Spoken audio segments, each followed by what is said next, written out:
When I tell people that I've been interested in Jungian psychology for over 25 years, the number one question I get asked is, what is the shadow?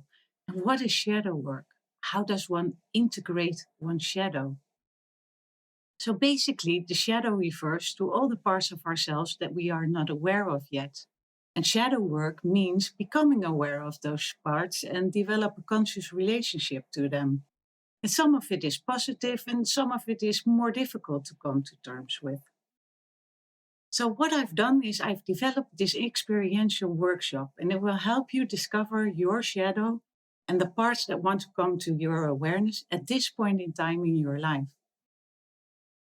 It's experiential, it's full of exercises. We'll be working in breakout groups, and at the end, you will get an idea of your own shadow and what your own shadow work is and what it means for your own personal development.